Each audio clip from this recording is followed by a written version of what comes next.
اور ہمیں گناہوں سے بچنے کی توفیق عطا فرما۔ اے اللہ تو کریم ہے، تو رحیم ہے، تو رحمان ہے، تو غفور الرحیم ہے، تو ہمارے گزشتہ گناہوں کو معاف فرما دے اور آئندہ کے لیے ہمیں گناہوں سے بچنے کی توفیق عطا فرما۔ اے اللہ ہمارے تن من، ہمارے دل کو، دماغ کو، روح کو، جسم کو پاکیزہ بنا دے۔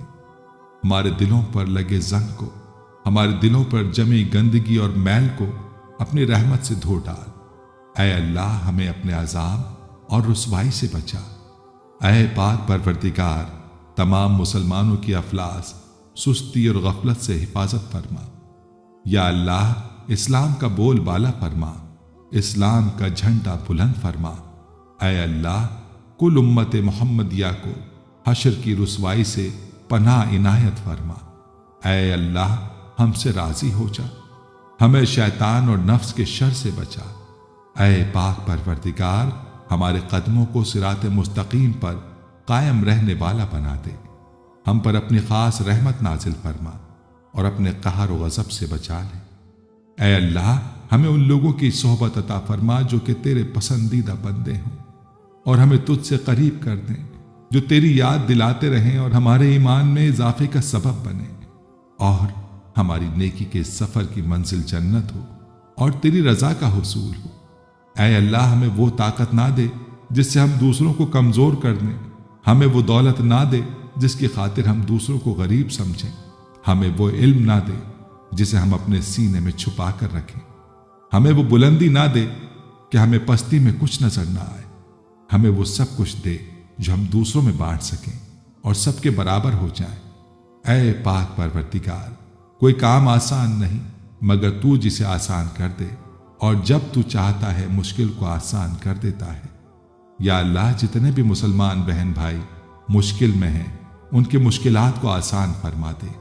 یا اللہ ہمیں کبھی بھی کسی بھی حالات میں مشکلوں اور پریشانیوں میں، خوشیوں میں، راحتوں میں کبھی بھی اکیلا مت چھوڑنا۔ اے پاک پروردگار ہماری کوشش یہی ہے کہ ہم نیکی کی بات کو پھیلائیں تاکہ تمام انسان ان گناہوں سے خود کو بچا سکیں جن گناہوں کی وجہ سے گزشتہ قوموں پر عذاب نازل ہوئے۔ اے مولا کریم نیکی کی ان باتوں کو پھیلانے میں تو ہماری مدد و نصرت فرما اور ہمیں نیکی کی باتوں کو پھیلانے کی توفیق عطا فرما۔ اے اللہ نیکی کی باتوں کو پھیلانے کی ہماری اس کوشش کو قبول فرما اور ہماری اس کاوش کو ہماری نجات کا ذریعہ بنا۔ یا اللہ ہماری ان تمام حاجات کو، ہماری ان تمام دعاؤں کو جو ہمارے لبوں سے ادا ہوئیں یا جو ہمارے دلوں میں ہیں، اپنے حضور شرف قبولیت عطا فرما۔ ہمیں اپنے در سے خالی ہاتھ نہ لوٹانا، ہماری جھولی کو بھر دینا۔ اے تمام جہانوں کے مالک دنیا سے رخصت ہوتے وقت ہماری زبان پر کلمہ طیبہ جاری فرمانا اور قیامت کے دن ہمیں اپنے عرش کے سائے میں جگہ عطا فرمانا۔ آمین آمین آمین یا رب العالمین۔ اے اللہ ہم تیرے گناہگار بندے، ہم تیرے خطا کار بندے، ہم تیرے عاجز بندے تیری پاکی بیان کرتے ہیں اور تیرے آگے دعا کے لیے ہاتھ پھیلاتے ہیں۔ ہماری خطاؤں کو معاف فرما، ہمارے گناہوں کو معاف فرما۔ اے اللہ ہم اپنے اگلے پچھلے صغیرہ کبیرہ، چھوٹے بڑے سبھی گناہوں، خطاؤں اور نافرمانیوں کی تجھ سے معافی مانگتے ہیں۔ اے اللہ، اے رب العزت، ہم اپنے گناہوں سے توبہ کرتے ہیں، ہماری توبہ قبول کر لے۔ اے پاک پروردگار، ہم سب کو سچا اور پکا مسلمان بنا دے، ہم سب کو اسلام پر استقامت نصیب فرما دے، ہمیں کامل اور پختہ ایمان والا بنا۔ اے پاک پروردگار، تمام مسلمانوں کو خواب غفلت سے بیدار کر دے۔ اے اللہ، ہمارے دین اسلام کی حفاظت فرما، مسلمانوں کو دین و دنیا میں عزت عطا فرما۔ اے عرش مولا کے مالک، اے حکمت والے، اے کائنات کے رب، ہمارے دلوں کو گمراہ ہونے سے بچا، جس طرح سے پہلی قومیں گمراہ ہوئی ہیں اور جس طرح سے پہلی قوموں نے اپنے انبیاء کی نافرمانی کی ہے۔ اے اللہ، تو ہمیں ایسی نافرمانی سے بچا۔ اے اللہ، تو ہمیں ان عذابوں سے بچا جو تو نے پچھلی قوموں پر نازل کیے ہیں۔ اے اللہ تو ہمیں ان تمام گناہوں سے بچا جن گناہوں میں پچھلی قومیں مبتلا ہوئی ہیں۔ اے مولا کریم تو ہماری حفاظت فرما ہر اس فعل سے جو تیری ناراضگی اور تیرے غضب کا سبب بنا۔ اے اللہ ہماری زندگی کو اپنی چاہت کے مطابق ڈھال دے، ہمیں صرف اور صرف نیکی کی توفیق عطا فرما، ہم نیکی کی باتوں کو سننے والے بن جائیں اور ان پر عمل کرنے والے بن جائیں، اور نیکی کی باتوں کو پھیلانے کی ہمیں توفیق عطا فرما۔ اے اللہ یہ دور فتنے کا دور ہے، امت کے اندر ہر طرح کے گناہ پائے جاتے ہیں، تو ہمارے حال پر رحم فرما اور ہمیں گناہوں سے بچنے کی توفیق عطا فرما۔ اے اللہ تو کریم ہے، تو رحیم ہے، تو رحمان ہے، تو غفور الرحیم ہے، تو ہمارے گزشتہ گناہوں کو معاف فرما دے اور آئندہ کے لیے ہمیں گناہوں سے بچنے کی توفیق عطا فرما۔ اے اللہ ہمارے تن من، ہمارے دل کو، دماغ کو، روح کو، جسم کو پاکیزہ بنا دے، ہمارے دلوں پر لگے زنگ کو، ہمارے دلوں پر جمی گندگی اور میل کو اپنی رحمت سے دھو ڈال۔ اے اللہ ہمیں اپنے عذاب اور رسوائی سے بچا۔ اے پاک پروردگار تمام مسلمانوں کی افلاس، سستی اور غفلت سے حفاظت فرما۔ یا اللہ اسلام کا بول بالا فرما، اسلام کا جھنڈا بلند فرما۔ اے اللہ کل امت محمدیہ کو حشر کی رسوائی سے پناہ عنایت فرما۔ اے اللہ ہم سے راضی ہو جا، ہمیں شیطان اور نفس کے شر سے بچا۔ اے پاک پروردگار ہمارے قدموں کو صراط مستقیم پر قائم رہنے والا بنا دے، ہم پر اپنی خاص رحمت نازل فرما اور اپنے قہر و غضب سے بچا لے۔ اے اللہ ہمیں ان لوگوں کی صحبت عطا فرما جو کہ تیرے پسندیدہ بندے ہوں، اور ہمیں تجھ سے قریب کر دیں، جو تیری یاد دلاتے رہیں اور ہمارے ایمان میں اضافے کا سبب بنے، اور ہماری نیکی کے سفر کی منزل جنت ہو اور تیری رضا کا حصول ہو۔ اے اللہ ہمیں وہ طاقت نہ دے جس سے ہم دوسروں کو کمزور کر دیں، ہمیں وہ دولت نہ دے جس کی خاطر ہم دوسروں کو غریب سمجھیں، ہمیں وہ علم نہ دے جسے ہم اپنے سینے میں چھپا کر رکھیں، ہمیں وہ بلندی نہ دے کہ ہمیں پستی میں کچھ نظر نہ آئے، ہمیں وہ سب کچھ دے جو ہم دوسروں میں بانٹ سکیں اور سب کے برابر ہو جائیں۔ اے پاک پروردگار کوئی کام آسان نہیں مگر تو جسے آسان کر دے، اور جب تو چاہتا ہے مشکل کو آسان کر دیتا ہے۔ یا اللہ جتنے بھی مسلمان بہن بھائی مشکل میں ہیں ان کی مشکلات کو آسان فرما دے۔